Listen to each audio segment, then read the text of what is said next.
pleasure to see you here in this wonderful room. I'm sorry that at the beginning that we started a bit late, but the traffic in Stockholm right now is not the easiest thing to maneuver. We will have two seminars, continuous seminars, consecutive seminars. One that as the attention is more to focus on Japan's position in the world when it comes to security issues, peacekeeping, and also the mood in Japanese society.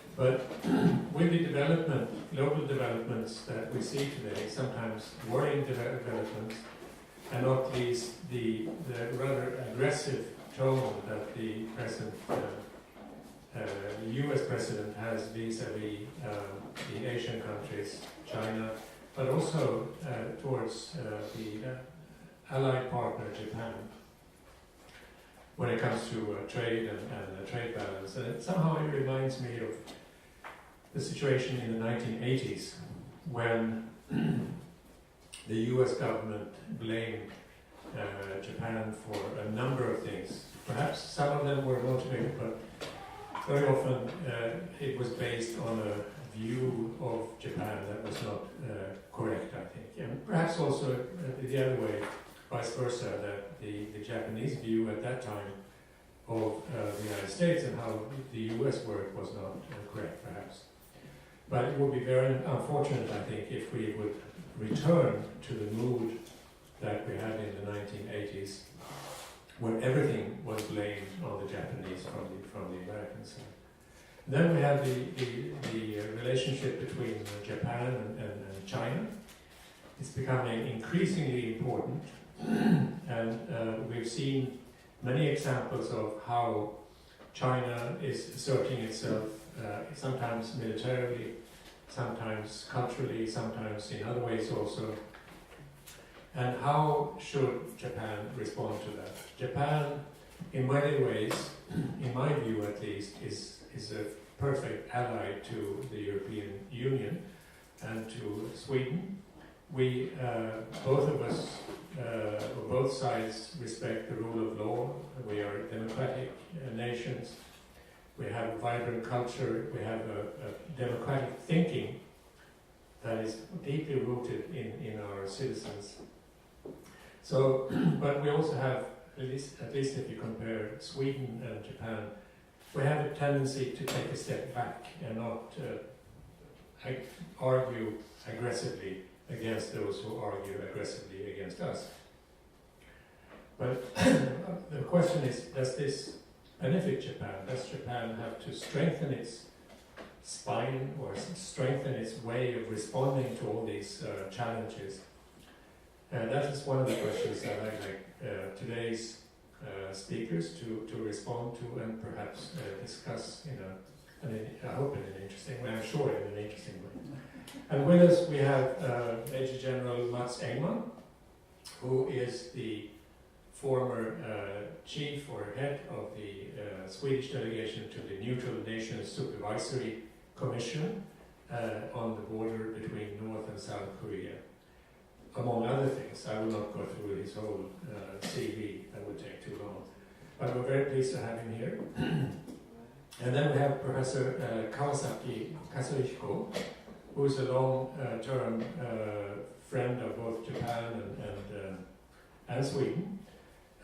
He knows Sweden very well, he knows Japan very well, and he has many interesting ideas on how we think, how we develop our thinking, what the ideology is, the dominant ideology among the young people and so forth. So I think we will have an interesting discussion on what is possible, what is not possible, and so forth. I'm not sure where the discussion what direction it will take, but I'm sure it will be a direction that will be interesting, and not least with the participation of you, the audience. I hope that you will feel free to ask questions, to interrupt the speakers, not without first raising your hand, but I hope that we can have a lively discussion. And I think that the topic is a bit wide, but I think that it is important. So with that, I'd like to welcome General Mats Engman and Professor Kawasaki to the podium. And we will start by letting General Engman say a few words, followed by Professor Kawasaki, before we open up for discussions and so forth. So most welcome.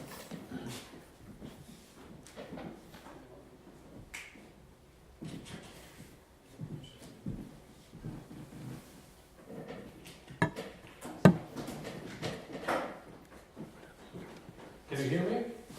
Very good. Good afternoon, everybody, and thank you, Lars, for the kind introduction. The title today is Toward a Larger Role, or as the subtitle reads, Does Japan Need a Bigger Stick? But please allow me to reformulate that a bit to can or should Japan do more for international and regional security? So I will focus on security and strategic issues. And my short answer to that reformulated question is yes. And I will try to argue why such a change could be beneficial for both Japan and for the international society, and not least the United Nations. I'm fully aware, after having served in the region, as Lars told you, the fact that the Japanese Constitution and its Article 9 puts very strong limitations on the utility of the Japanese self-defense forces, even after the reinterpretation in 2014. I'm also equally aware of the fact that legal and constitutional experts have spent thousands of hours arguing how to analyze Article 9 and the reinterpretation by the Abe cabinet in 2014. Not being a legal or constitutional expert myself, in this short presentation I will not discuss these issues and the domestic politics aspect, but focus on the security and strategic arguments and aspects. And hopefully we can come back to the more domestic political thing during Q&A session. I'd like to start with some background facts. In my judgment, you could state that Japan's current defense policy rests on three pillars. First, a very strong national defense, national self-defense. Secondly, the security alliance with the United States, enshrined in the 1954 Mutual Defense Assistance Agreement, and the limits and restrictions on the utility and deployment of the Japanese self-defense forces in international military operation, cooperation, and peace support operations. That's the Article 9 restrictions. If we look a little bit closer on this, then the strong national defense, I'll give you some figures. Today, Japan military is probably the most modern and well-equipped military in Asia, with a size of approximately 250,000 active force. Especially the Japanese Navy and naval forces are impressive, with maybe 40 surface combatants, including 30 destroyers. Compare that with the United Kingdom, who has 5. And all of the Japanese, or most of the Japanese destroyers, are also equipped with a US command and control system called Aegis, which makes them an interoperable part of the United States global ballistic defense system. Add to that 18 submarines, Sweden has 4, and nearly 80 P-3 Orion anti-submarine warfare aircraft. And also the recently acquired amphibious assault vehicles, the V-22 Osprey tiltrotor aircraft, and large helicopter carriers. You have a very impressive naval force. The Japanese Air Force is not lagging behind with more than 550 combat aircraft. Japan is also, which is maybe less well known, the only country outside the United States to be part in an ongoing development project for the next generation of what is called Standard Missile 3, which is the most sophisticated and modern anti-ballistic missile defense interceptor. So they play a huge role in their own self-defense, but also for the interaction with the United States. The security alliance with the United States, which was number 2 on my pillar list, the US forces in Japan numbers approximately 50,000, a little bit more than 50,000. That's almost double the numbers in South Korea. It also holds permanent deployment of 1 US carrier strike group and the very impressive 3rd Marine Expeditionary Force in Okinawa. So if we put these two entities together, the Japanese self-defense forces and the US forces, you have a very significant deterrent capability. But, and I will come back to that, the lack of a US-Japanese combined command limits the effectiveness of the numbers. My 3rd pillar, the international military cooperation and participation in a peace support operation. It was not until 1992 that Japan, for the first time ever, joined United Nations peace support operations when it participated in the UN mission in Cambodia with the logistics unit. Since then, Japan has participated in several UN missions, both in Asia, Timor-Leste and Nepal are 2 case in point, as well as in the Middle East and Africa, the UNDOF mission between Israel and Syria on the Golan Heights, and UNMISS in South Sudan. All of these deployments have, however, been small and with a non-combat nature of the unit being deployed, be it staff officers, unarmed military observers, logistics, or different types of support units. These contributions are important, but for a country with the size of Japan and with the capability I just mentioned, very modest contributions. And as of September this year, Japan ranks as number 111 of the world's total troop contributing countries with 4 people deployed. Sweden, as a comparison, is ranked number 45 with 306 people deployed. And China, among the top 10 with almost 3,000.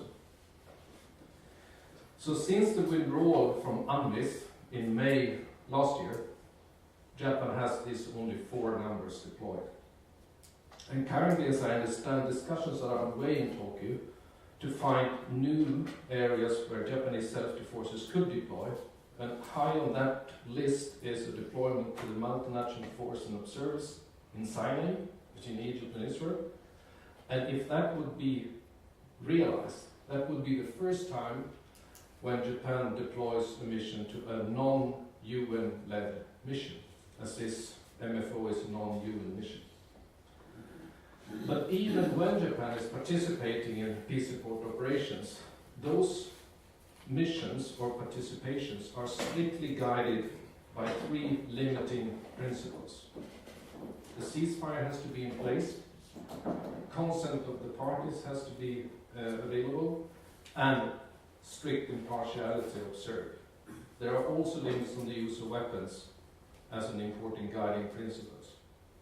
These principles today are very difficult in most current operations to uphold, because the missions and the complexity of security environment in places like South Sudan, Mali, Congo are very difficult to be compatible with those principles, and they are not in line with the trends in the United Nations, where most people now argue about the need for robust peacekeeping. An area where Japan has been more active over the last 20 years or so is in disaster relief operations, where one has participated in more than 20 such relief operations around the world. And if you look at other traditional military cooperation or military diplomacy, as you might argue, the case of Japan is also very limited. And we have noticed a slight change, an increase, during Mr. Abe's cabinet under the umbrella of the National Security Strategy of proactive contribution to peace. Example of this slight increase in military and security partnership includes a visiting forces agreement with Australia signed this year, naval exchanges with India and Singapore, the first ever visit by a Japanese submarine to Vietnam, also this year, and increases in military cooperation with the United Kingdom and France. I'd like to spend a few words describing some of the key features of the security situation in Asia, which has experienced major changes over the last 10 to 15 years, and those changes are likely to continue. Starting with China, who is rapidly developing a modern military with out-of-area capability. China is not only modernizing its military, it is also building overseas military bases and basing facilities. Not least the development in the South China Sea is a strong indication of this endeavor, and the so-called check account diplomacy, where China is trying to attract cooperation, including military-related areas, with a lot of the small South Pacific countries and several African countries are indicative of this more assertive foreign and security policy. North Korea, one of the other key actors in Asia, has over the last 3 years demonstrated an operational nuclear and missile capability on a level not foreseen a couple of years ago. For Japan, even short and mid-range missile poses a real threat. Even now we see a rapprochement between North Korea and United States, South Korea and China as very promising. We still have to wait for a verdict on a substantial agreement on denuclearization, thereby reducing or eliminating the potential threats. Another of the key actors, United States, as Lars indicated, has for many years been the very dominant and especially the undisputed military leader in Asia. That is not the case anymore. The US relative military power is decreasing in Asia. If you add to this cyber threats, non-traditional security challenges like environmental issues, spillover effects from regional tension and conflict, the general security outlook for Japan is difficult, challenging, and changing. So now returning to my initial question of can or should Japan do more for international and regional security? My answer is still yes. They need to do more for their own security, and they could do more for the benefit of the international community. Shoulder a more fair share.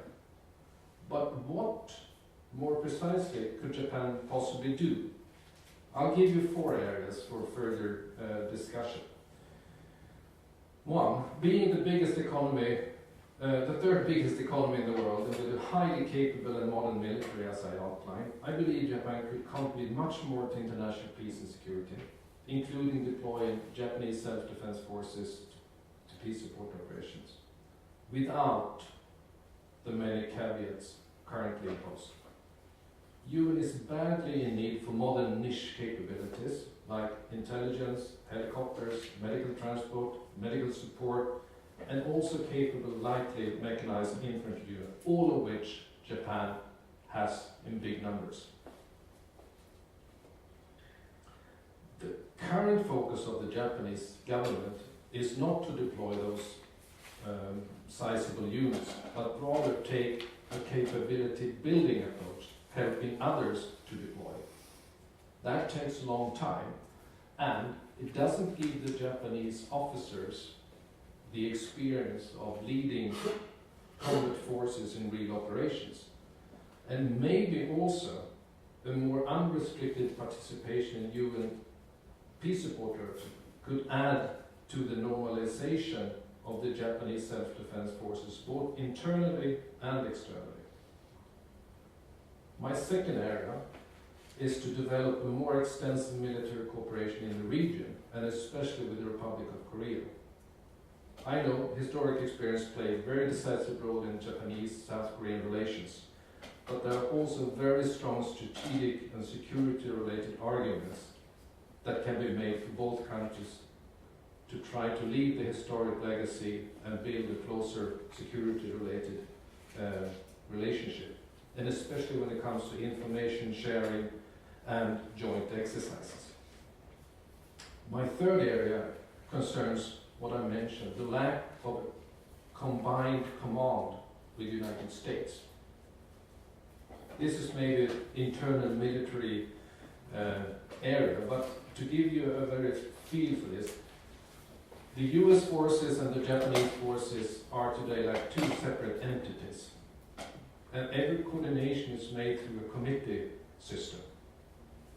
Waging a war through committees is maybe not the most efficient way to do that.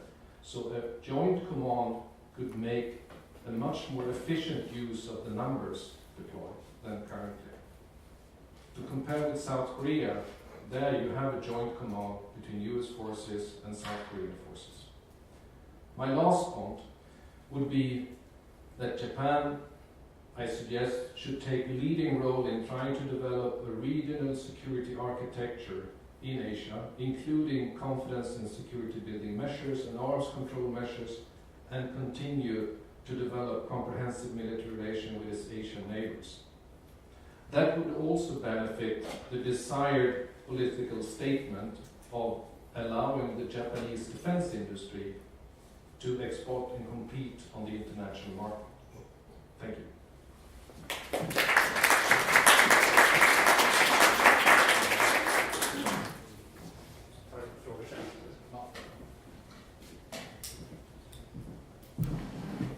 Thank you very much. I think we will, I'm sure you have many questions and comments, but I think we should move on to Professor Kawasaki first, who will give us another perspective, and then we can discussion after that. But thank you very much, General Engman.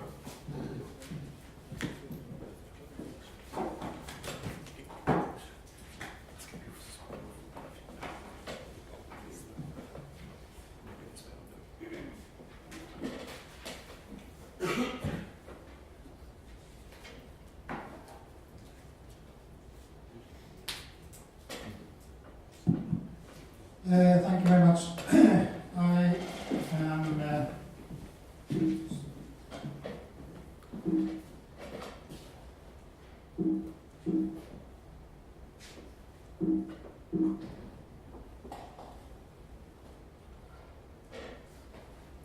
yes, I will briefly talk about who is Kazuhiko Kawasaki, and Japan worked toward a larger role. But yes, with the soft power and with Sweden, and cases from 2018 and ideas beyond the 2018. And if there's a time, I understand today, according to my impressions, we have rather much time. So if there's time left, I would like to ask you your action plans for today's topic. First, myself, I'm not at all a specialist on defense or security. I am an economist, and I have been working in Sapporo at Tokai University 25 years until I get retired 2013. So during this time, the goals of the methods for my students were first, creativity, to promote creativity, and second, self-efficacy. Methods were global, to think globally and act locally. These have been my major interest. So unfortunately, not so much about defense and security. I have a very big respect for example, Dr. Tony Wagner at Harvard University. He says it's not a time to find job, it's a time to create job. It's much more important to prepare for innovation than to prepare for college or university. He says also the world no longer cares about what you know, but instead the world cares about what you can do with what you know. This has been my major message for my students also. Today's ISDP Forum will explore whether Japan used to change to stand up to challenges from countries like China and North Korea. And my answer is also yes, but not from different point of view. Probably in the world or in our lives, there are things you want to do something, you must do something, you can do something. And if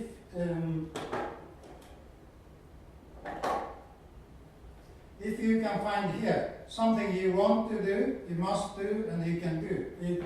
It's best. But not always we can find this kind of point.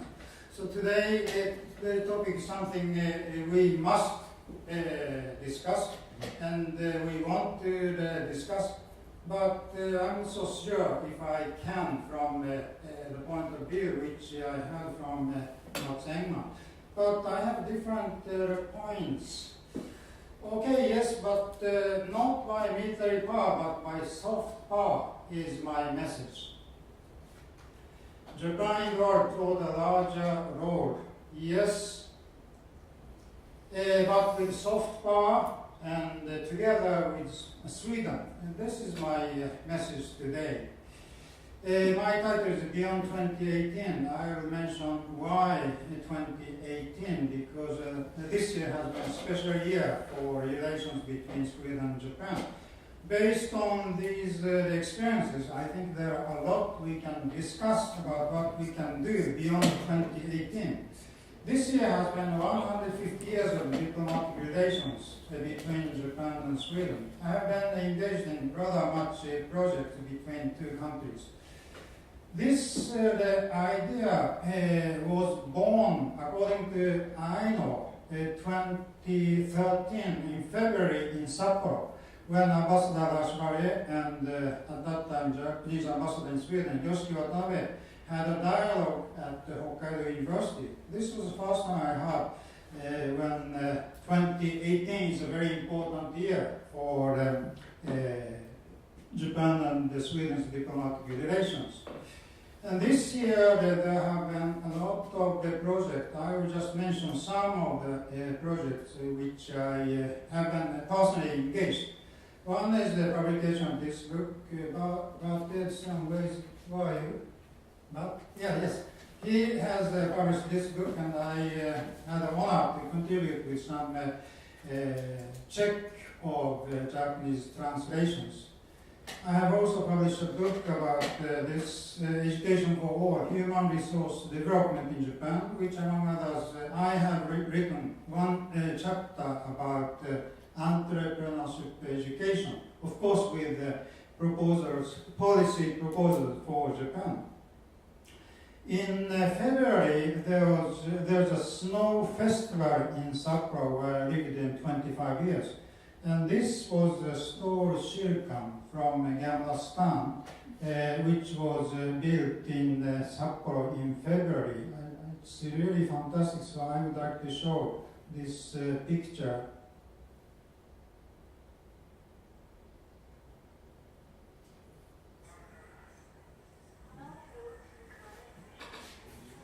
This was about 20 meters high, and replica from a store Shirkan in Afghanistan. Lighting design was by one architect living in Sapporo, but she has studied at Kote Hall in Stockholm. Ambassador Magnus Åberg inaugurated, and it was really appreciated. Every year, this snow festival attracts about 2 million tourists from all over the world, including many Swedes.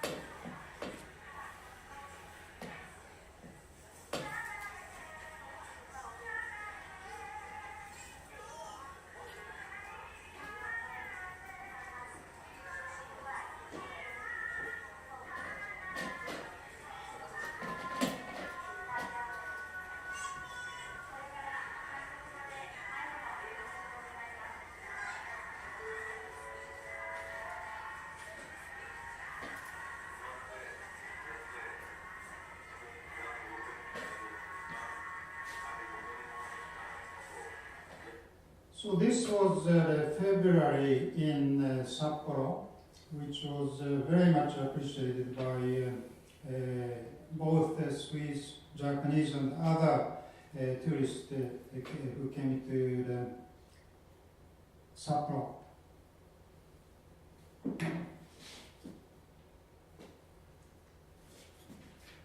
In March, there was a delegation from Östergötland to Japan who visited Kyushu, Tokyo, Sendai, and Sapporo. They had mainly two areas of messages. One is about visualization from Linköping University. The other was textile. And this is a textile exhibition which was held at the Swedish Center Foundation outside Sapporo. They got a very good press coverage, and also while they were visiting Sapporo, there was a Sweden fair with Swedish food and also the exhibition of Swedish books, among others. In June, there was an exhibition in Sollentuna called Arbrut. Arbrut is an exhibition of people with disability of functions from Japan, which have been exhibiting all over Europe, in England, France, Germany, and also Switzerland. But this year it was held in Sweden because it was 150 years of diplomatic relations. Besides the exhibition, there was a conference, and Ambassador Watanabe, who was taking initiative, mentioned there's a new trend of contacts and relation between Sweden and Japan. One concrete idea of new contacts and relation you can see by expression from Göteborg. Göteborg is going to celebrate 400 years of birth in 2021. And there's a planning of new museum which is going to be inaugurated in 2021. And one representative from Göteborg mentioned in this conference that the Arbrut is very good, and Arbrut from Japan is invited. But at the same time in Göteborg, it's not only people with functional disabilities, but everybody who is like me, a pensioner, or who is sick and absent from job, who is unemployed, everybody who has not received any formal art education is welcome to join. And this is a really new, interesting idea combined by Swedes and Japanese.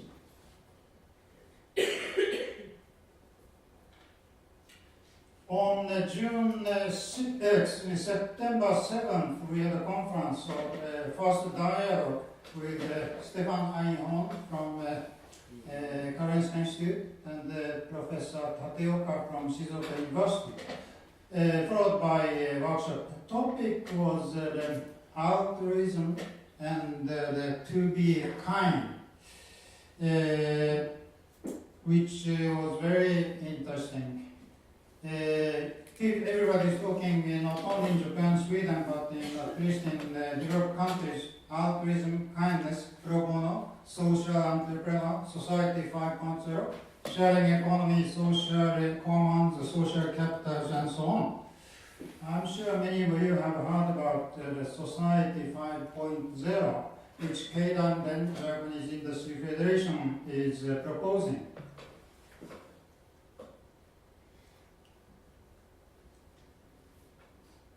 Yes, the Society 5.0 is aiming almost the same goals as the United Nations Sustainable Development Goals of 17 issues.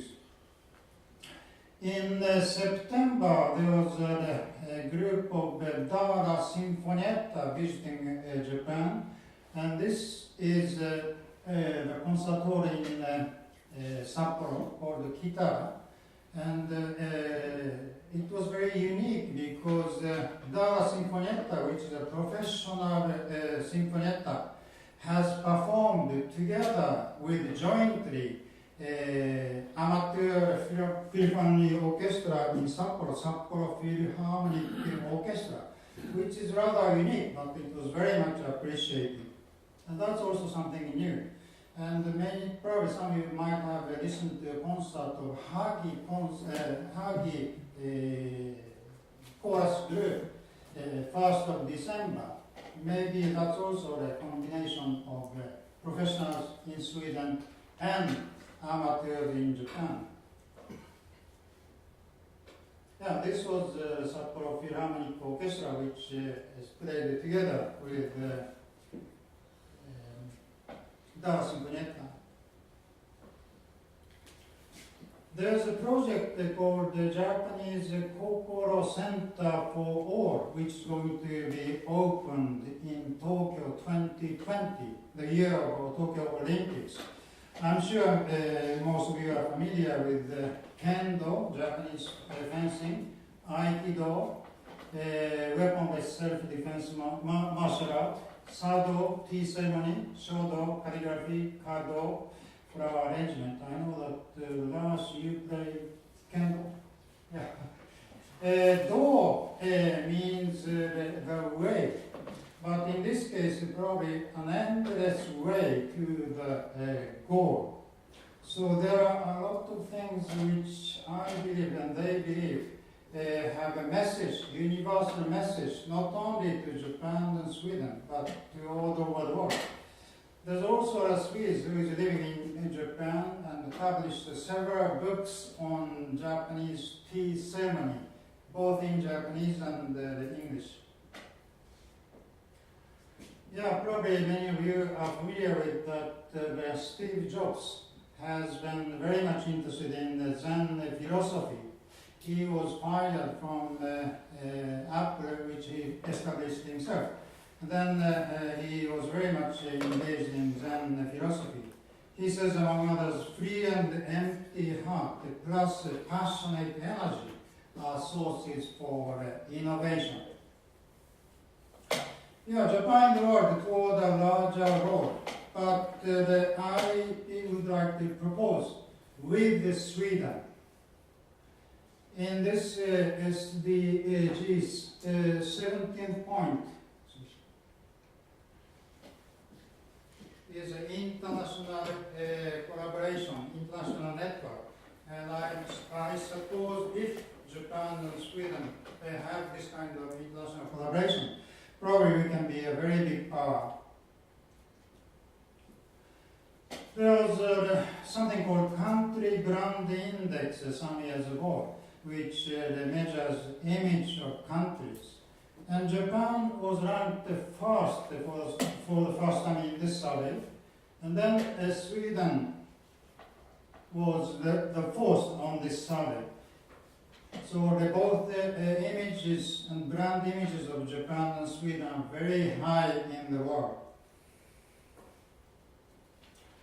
Swedish image in Japan is very high. This is from an article from Dr. Hisashi Yamada from Japan Research Institute in July this year.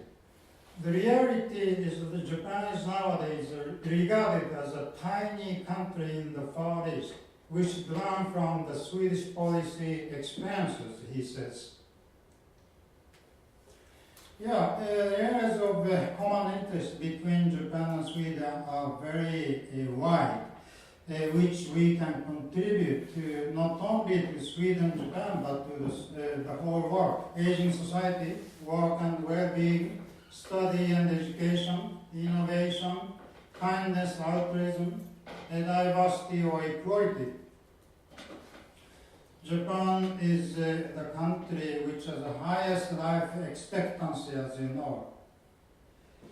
Japan and the EU have a very good relations and collaborations, not just for the free trade, which we're going to hear more.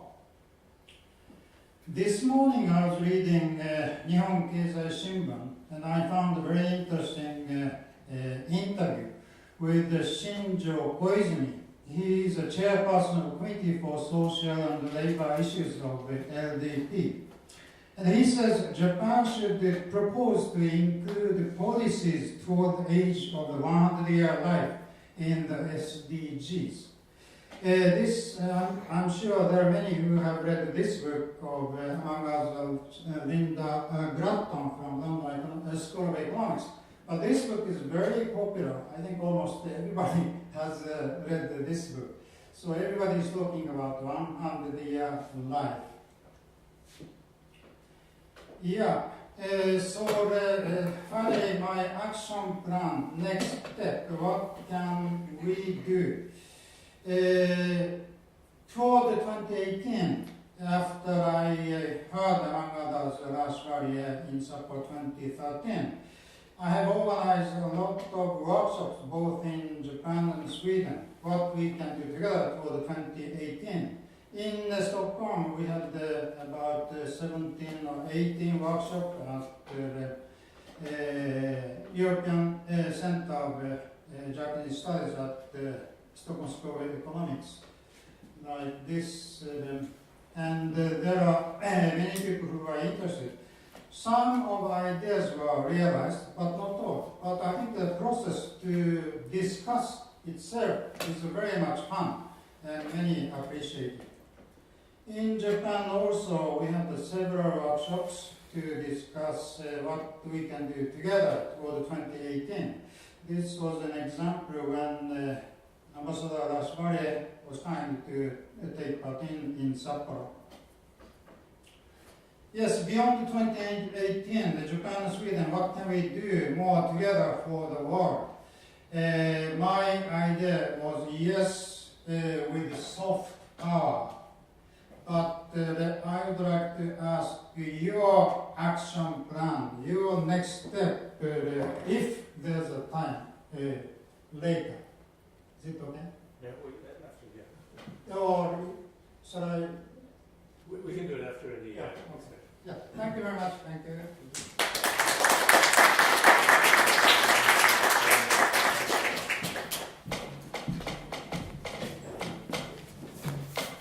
So thank you. Thank you so much.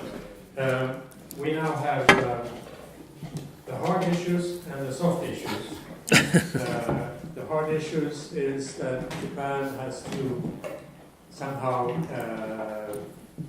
with the power it has militarily and in hardware, somehow rationalize the decision-making process and as you said, to have a combined command, perhaps.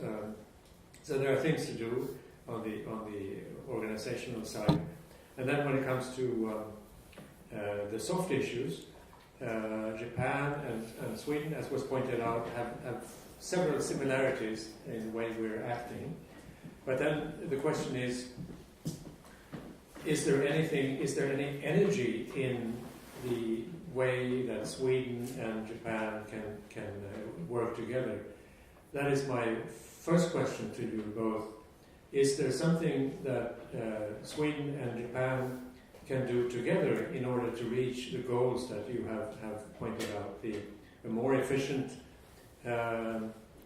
military structure or a more efficient security policy and more efficient security structure in East Asia, and somehow using our soft power, the soft power of Japan and the soft power of Sweden to somehow advance our common goals of that you pointed out, for instance, the sustainable goals, but also to guard the free societies that we are so keen to guard. So, first question is to you, Mats. If you can comment on that. Yes, thank you. First of all, let me say, as a comment to the professor's introduction, that I don't see that there is a contradiction between what he proposes as an objective of using a country's soft power and the things I proposed using.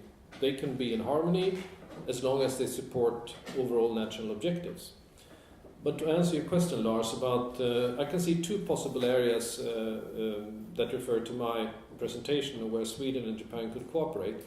And one relates to participation in UN peace support operations, where I think Japan and Sweden share a lot of things in common, be it not being seen as let's say, the military aggressive powers. And there has over the years been a lot of exchanges between Swedish military and Japanese military in training for UN peace support operations. I think that could be taken a step further if and when Japan decides to be kind of, or more of a contributor and not just a capability building country. So that's one area where I can see, and even in the field, I can see a lot of similarities with the way that we have the same high technical standard, and we can really make a difference if you combine Swedish-Japanese effort in allowing and contributing to the UN really desperate needs in certain fields.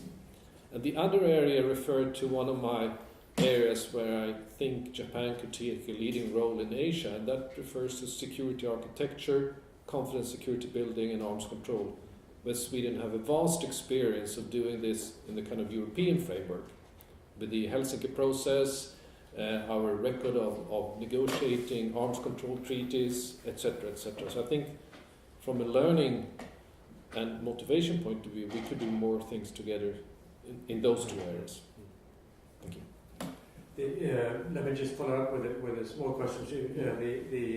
Professor Kawasaki mentioned that, or quoted a professor saying that Japan is looked upon as a tiny country in the Far East, and that Japan should look at the Swedish experience, thereby stating in a way that Sweden has used its soft power opposition and is now projected as not as a tiny country but as a relatively large country. Do you think that this is reflected also in the area where you are active? That is a very tricky issue, because I think depending on what kind of policy perspective you come, you are either look upon Sweden as a security contributor in our part of the world, but there are quite many that would argue, because of the decline of the Swedish defense, that we are becoming more of a security consumer. And that argument is valid if you consider the development in Europe, where in relative terms, like United States and Asia, the Swedish military contribution to security has decreased over the last, say, 20 years significantly.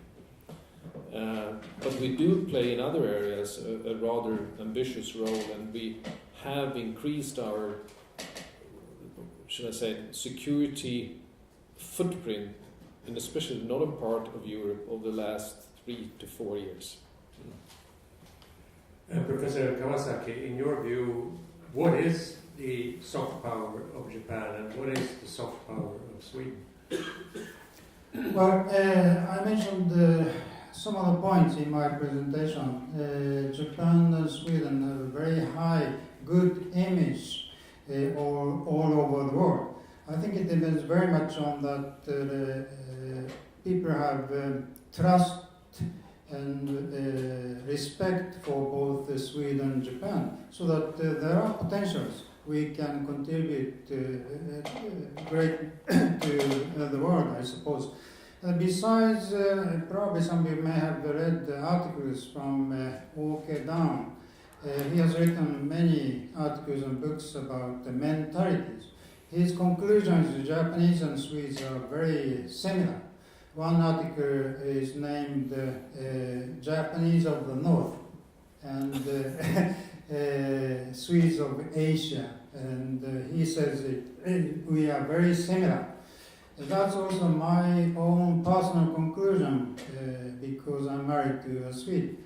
But I think his conclusion is, for example, of similarity between Japanese and Swedes are we are both socially reserved. But if we take a couple of beer after 5 o'clock, we can be quite open, and consensus is very important, and so on. So that I think we have a very good potential to work together.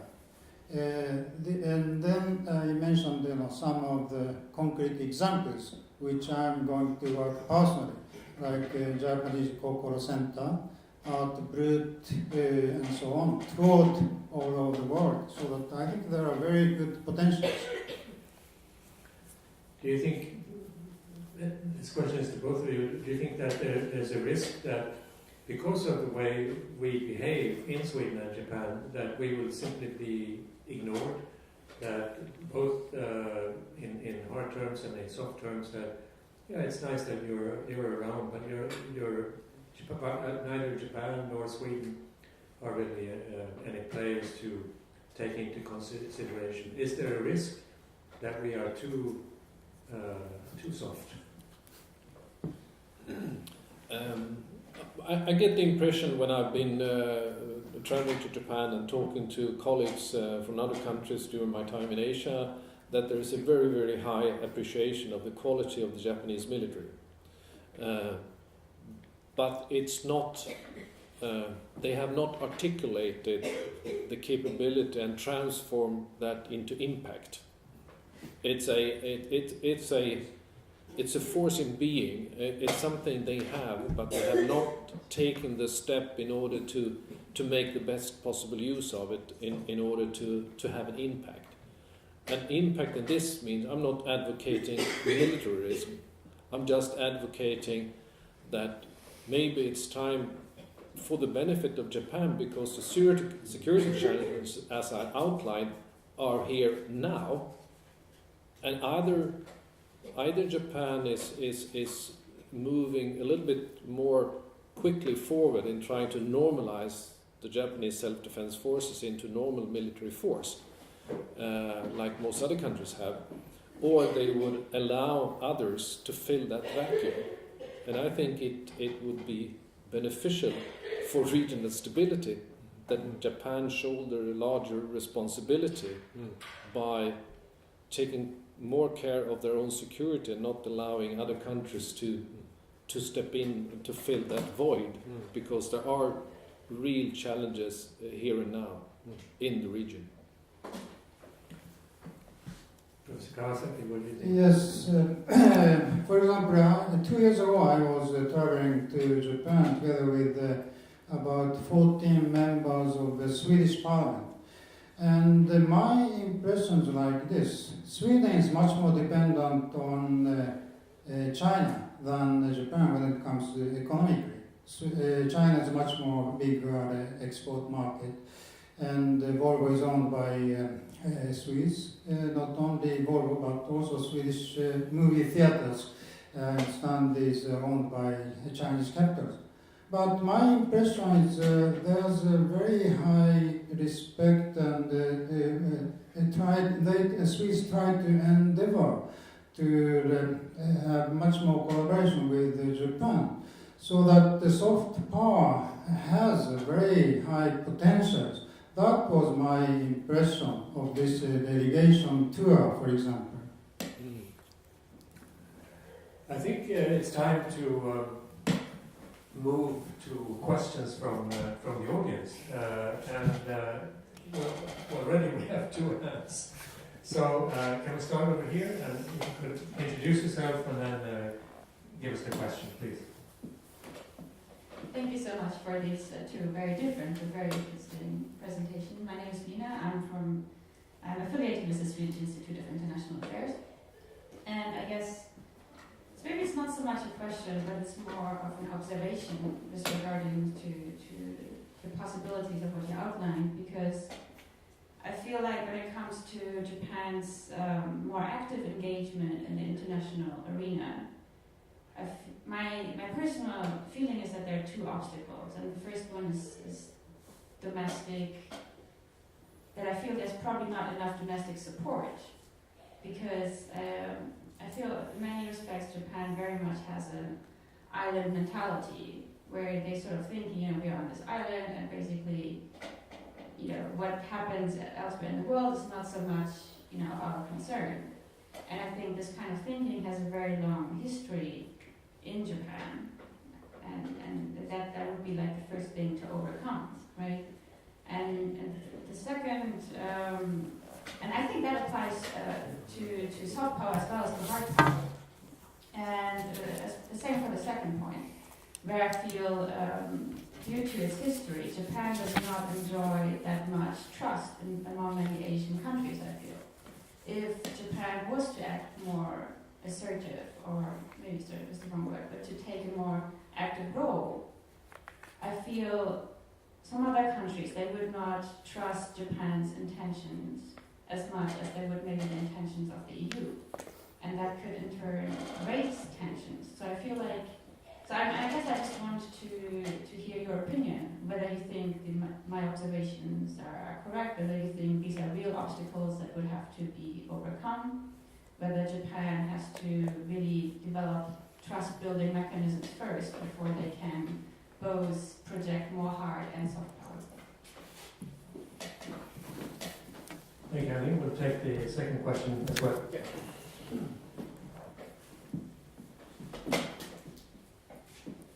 Thank you for the presentation. My name is Angel, and I'm an economics student, but I'm really interested, especially in topics regarding geopolitics.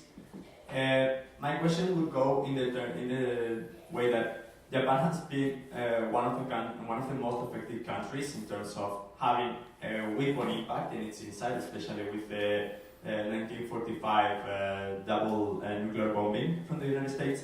And I feel that that with hard and soft power, Japan is not doing enough mediation progress with these international conflicts. As the first intervention exposed, Japan has plenty of capacities that actually, if Japan don't want to use them, they could actually rent them or even give some opportunity of using them in international conflicts. And also in the second intervention, I would like to remark something that may not be only useful for Sweden, but also for the whole Europe. And it's that as Japan has the greatest aging population in the world, actually the development of this new economy, taking heavily in account these old people, can be useful for Sweden and most European countries that are suffering from this situation, but a bit slower. And some cooperation between all these countries could be useful for for developing this new system and making actually good in terms of growth, especially in Japan, which is a country with a huge stagnation in the last 20 years in terms of economics. I would like to hear the opinion of both experts on how would this be taken into action in the future. Thank you. Are you ready to answer? Well, I can like to address the observations, as you call them, and I very much agree with them, that there is this feeling of anxiety, especially in Asia and the neighboring countries to Japan, of the real intention of Japan. And one of my arguments is that I think there is time to try to address that anxiety by doing a kind of phased step-by-step approach to show to these neighboring countries that we are not there because we are the reborn imperial Japan. We are there because we share your security concerns, and we can contribute to address those concerns for the benefit of the region. As I mentioned, one of my proposals was for a regional security architecture. I think a country like Japan could take the lead. And also by being more engaged in, let's say, call it normal military diplomacy and military cooperation, I think you could show for the external partners that we are what we say and you get what we tell you. But if you just focus on being domestically centered, you will not show for the world or for neighboring countries, and you can still, tell that story about anxiety and the real intention. And having lived in South Korea as I've done, I've heard a lot of those arguments every time something happens within the Japanese military, that this is for aggressive, offensive purposes, it's not like they state, it's for the defense of their own country. And you have a lot of those stories going around. And I think by being more engaged in different fields, I think that could assist Japan and especially the Japanese military being more normalized. and take away that kind of militarism that still is part of this argument. So I think you have right in your observations. And also this about isolationism, which I understand was one of your first observations. I think it's very difficult for a country like Japan in these times. Just mention energy dependence. I think Japan is one of the most dependent countries in the world when it comes to import of energy. And that dependency is increasing, not decreasing.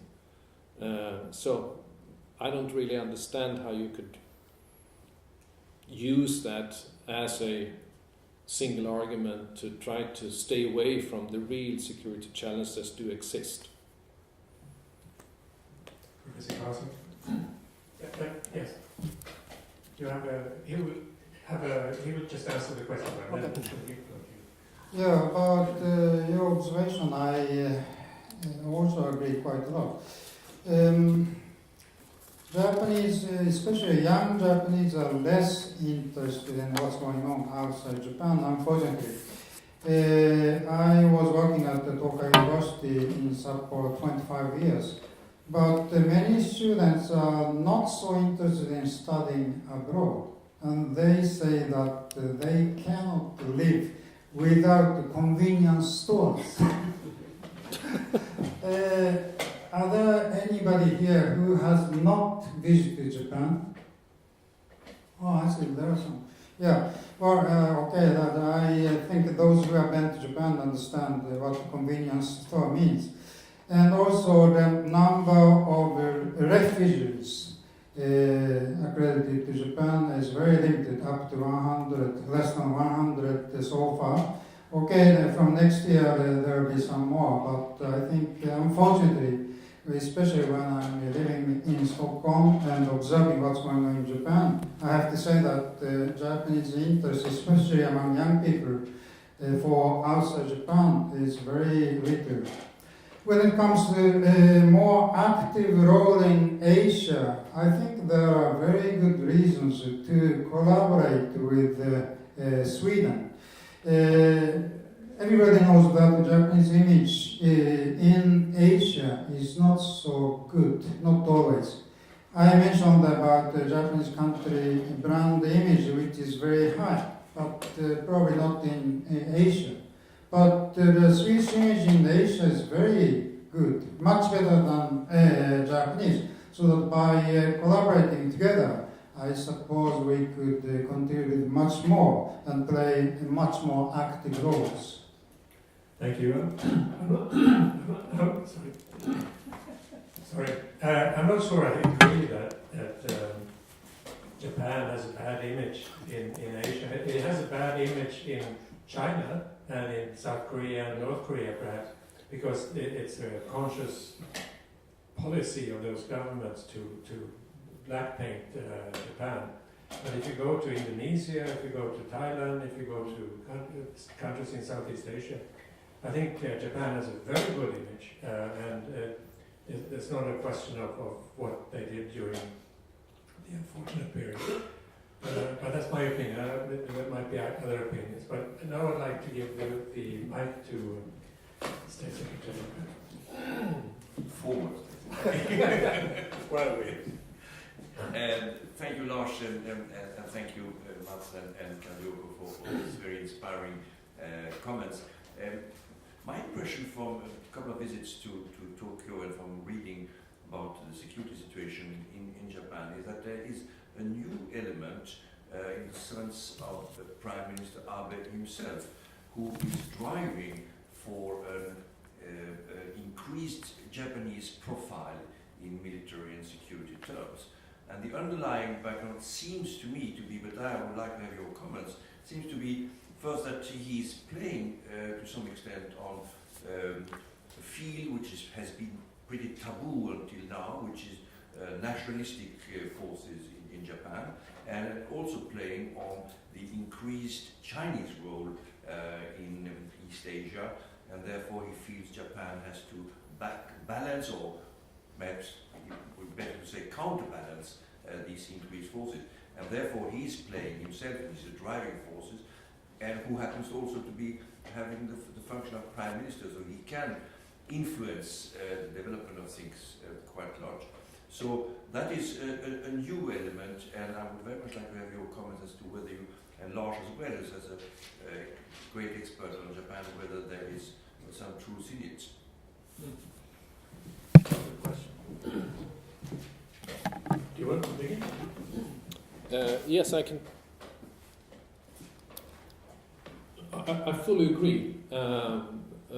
It was very visible during the 2 years I served from 2015 to 17 that the Abe cabinet was really trying to push the limits of, let's say, the limits of the restrictions in the constitution by a lot of different initiatives. I think he experienced quite a lot of domestic political opposition. There was even more or less kind of riots and diet when they discussed the reinterpretation of Article 9, which finally went through. And some of the things that I elaborated in my presentation about how he has extended the scope and nature of, let's say, military cooperation in the region is also something that comes from the current cabinet. And I think one of the driving forces, as you indicated, Frank, was this this anxiety of what is happening with China, but equally so, also what is happening with the withdrawal of the United States. How much trust can Japan put into that the alliance will deliver when it needs to deliver? The numbers are very impressive, but numbers is one thing, the will and the determination is another thing. And the way that Mr. Trump has suddenly withdrawn from international commitments is a case in point. TPP, INF, exercises with Korea, the cost-sharing arrangement with Korea. So there is a multitude of indications for governments like the Japanese government to at least ask the question, do we need to counterbalance and do some compensatory measures and not be solely dependent on the United States? So I think to add to your list of China, naturally, I also would say the US factor is part of this. Thank you. I personally would like to listen to your views. Okay. Well, I'll be happy to give my views. I've been following Japan's domestic politics and also foreign policy for many years. And first of all, I think that when it comes to the Article 9 issue, it is very specific and it is used in many ways by critics saying that now Japan is moving in a nationalistic direction and now Japan is doing this and that.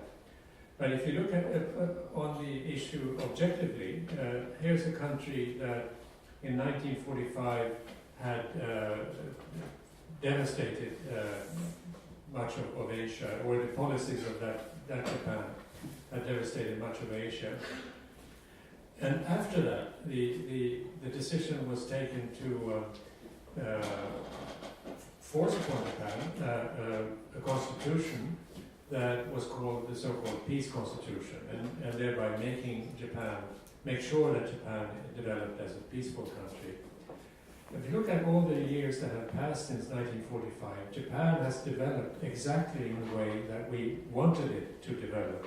It has become a peaceful country.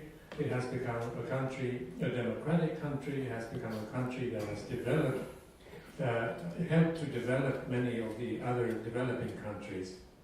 It's done exactly what we wanted it to do, establish itself as a country that also supports in very strong ways the United Nations.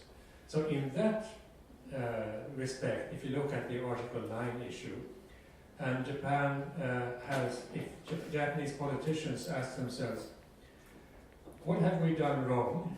We, the politicians that were born after the 1945, we've done exactly the right thing, and we have no ambition to invade Asia again.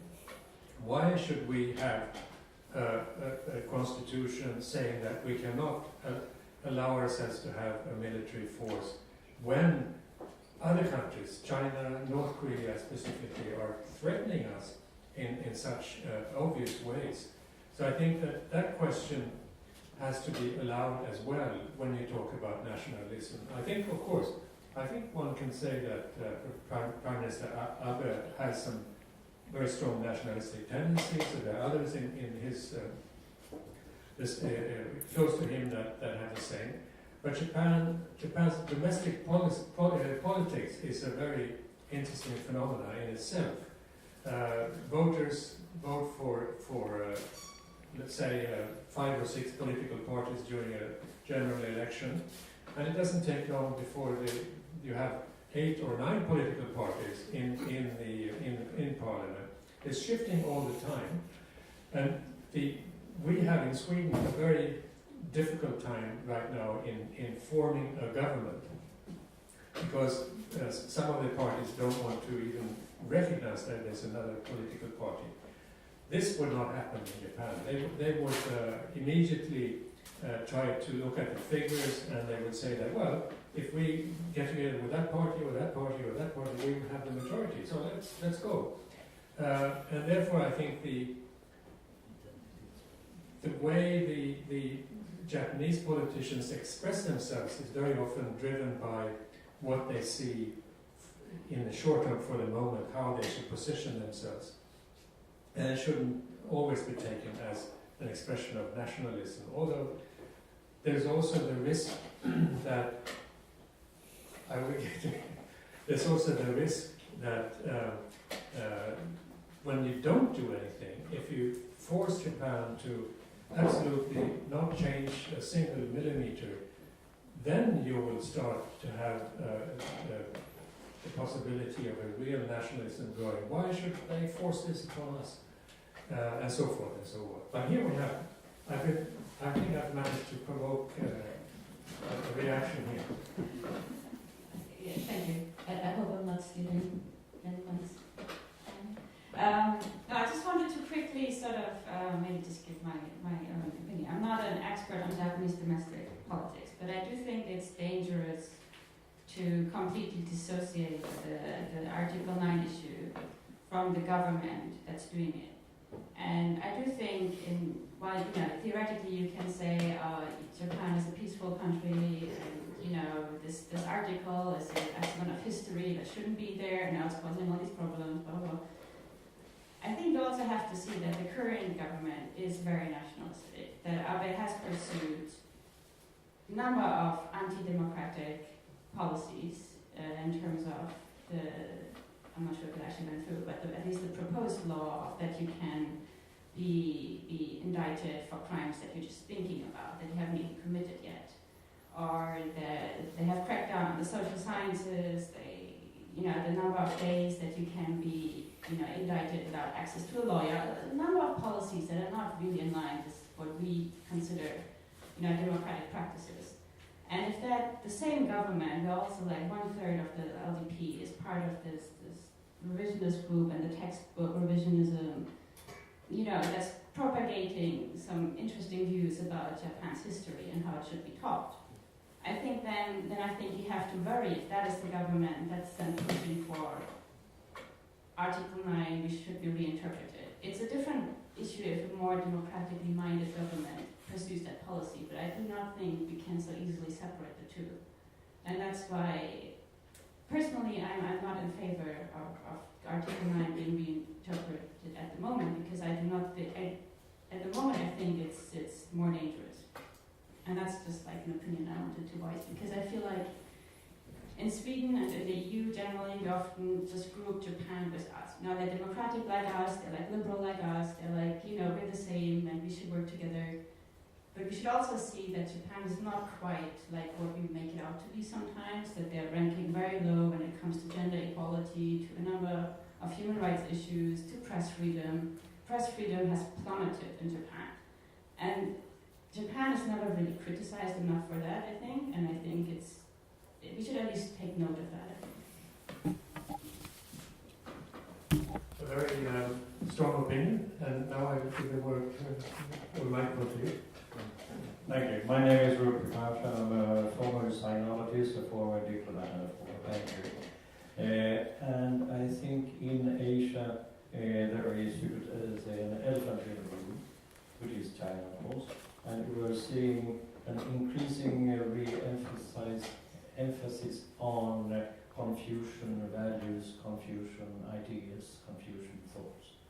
I've long argued that China's Confucian values are not compatible with the equality, the principle of the Westphalian order. And here my question is, would soft power carry any weight in a Confucian context if it doesn't carry a big stick? If it doesn't carry A big stick. a big stick. Does Confucianism exist, and does it need a big stick? Yeah.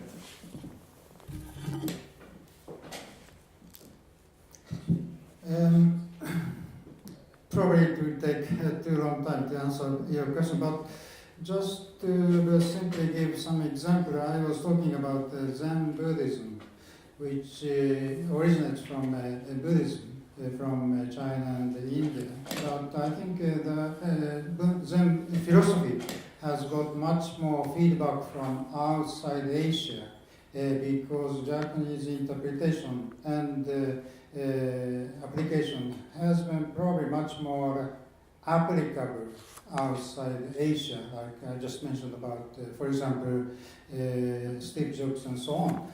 So that from this point of view, maybe regardless of how much Confucius has affected Japan, there might be some universal value that Japan has created by influences from China also. Mats, would you like to comment? No, religious philosophy is not my topic, so please. We have a question over there. My name is Lena Lindahl. I'm independent. I have my own company working with contacts between Japan and Sweden. Next year, the Japanese emperor is stepping down, and the new emperor will be installed. I wonder if this could be seen as an opportunity for soft power for Japan, or what they might use it to be soft power to remodel the sort of the image of imperial Japan in a positive way in relation to the surrounding countries, or is it a risk that the nationalistic forces will use this in a negative way? What do you think?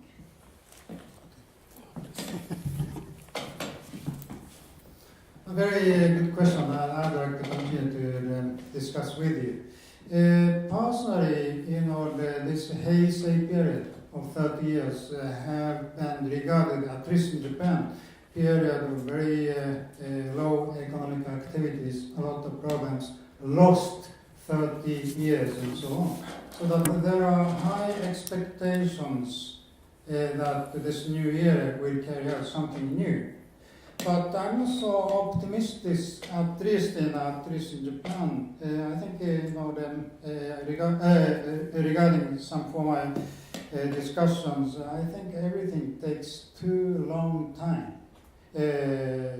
While we are discussing in Japan, there are something new information, new environment, new conditions outside, and so on.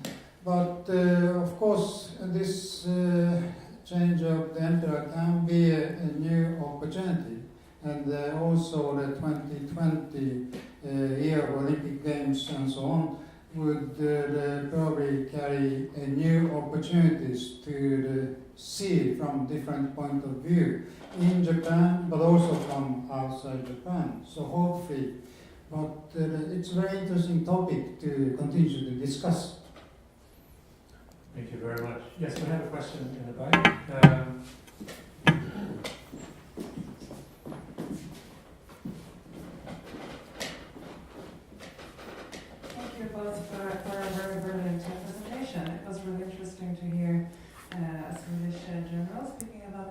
Japanese military hard power, and then Mr. Kawasaki speak about soft power instead. I would like to ask you both to comment on the consequences of the Belt and Road Initiative and in what context the BRIE project can be seen in this theme of the conference. Thank you.